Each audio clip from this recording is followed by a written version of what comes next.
আসসালামু আলাইকুম রহমতুল্লাহ বারকাত। Good morning. আমি ইতিহাস মন্ডল বলছি।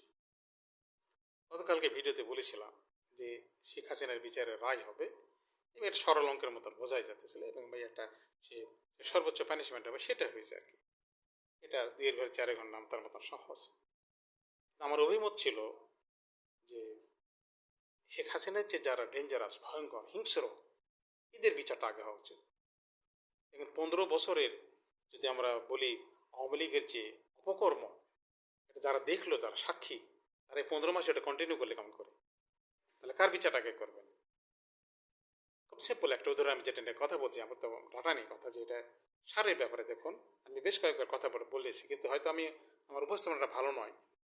এটা বলছে গ্যাস নাই দিয়ে জন্য সার দেওয়া যায় না, অথচ 9 সালে যখন আওয়ামী লীগ ক্ষমতায় আসলো আর কি, তখন 75 BCF গ্যাস দেওয়া হইতেছিল, তার আগে আরও বেশি দেওয়া হয়েছিল, অর্থাৎ সারের জন্য পর্যাপ্ত গ্যাস ছিল, তখনও ছিল এবং যে একটা পার্সেন্টেজ ছিল। দেখুন 18 সালে যখন আপনারা এলএনজি শুরু করলো তখন কিন্তু সারের জন্য গ্যাস বাড়ানো হয়নি।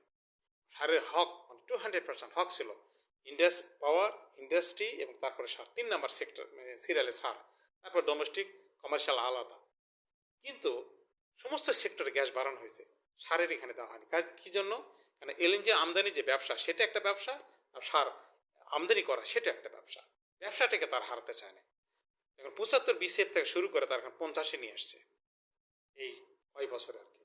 যখন আপনার শাহজালাল উৎপাদনে আসলো, ঘরসাল উৎপাদনে আসলো 23 সালে, তখন গ্যাস দিচ্ছে না কেন? তাহলে কেন 15,000 10,000 কোটি টাকা খরচ করে আপনার কারখানা করলেন? আপনার গ্যাস তো সঙ্গে ছিল। এই যে বুদ্ধি, এখানে বিএনপি আর আওয়ামী লীগ নাই, এদের চেয়ে যারা ডেঞ্জারাস তারা কিন্তু আছে, তাদের সাথে ফাইটিং করছে। অর্থাৎ 6 অক্টোবরে গণশুনানিতে ভিডিওতে কিছু হয়তো আংশিক দেখে থাকবেন আপনারা, তিন নাম একইভাবে বলতে চাচ্ছে যে শেখ হাসিনার বিচার রায় যা হয়েছে হয়েছে, এখন এদিকে ধরতে হবে। এখন এই মুহূর্তে সার এখন আমদানি করতেছে, সার আমদানিটা ঠেকাতে হবে ভাই, দেশটাকে বাঁচাতে গেলে এদিকে একটু হিসেবে ধরতে হবে। এমন কেউ প্রমাণ করতে পারবে না তো আমাদের আসলে সার আমদানি করা লাগে, কারণ আমাদের সাফিসিয়েন্ট আছে। কাপড়টা তো আমদানির ভিতরে আছে, অর্থাৎ কাপড় সারা বাইরে থেকে 1 টন সার আমদানি করা লাগবে না, লাগতো না। আর গ্যাসের যে শর্টের কথা বলতেছে, সে গ্যাস যা পাওয়ার দরকার তার, কারণ 3 নম্বর সিরিয়াল হলো সার কারখানা, ইন্ডাস্ট্রি, পাওয়ার ইন্ডাস্ট্রি, তারপরে সার। সার কেন, সার কারখানা কেন গ্যাস দেওয়া হলো না, এটা এখনও দেখতে হবে।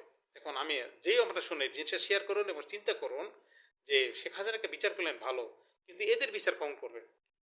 ডেফিনেটলি এদের বিচার আগে হওয়া উচিত। এখন এই মুহূর্তে এই কোন বদমাইশেরা এই গ্যাস না দিয়ে সার নিয়ে আসলো, দুটো কারখানা করা হলো, নতুন নতুন কারখানা, 25,000 কোটি টাকা খরচ করে তাদের কেন আইডল রাখা হলো? ঠিক এই জিনিসটা আপনি দেখবেন। আল্লাহ হাফিজ।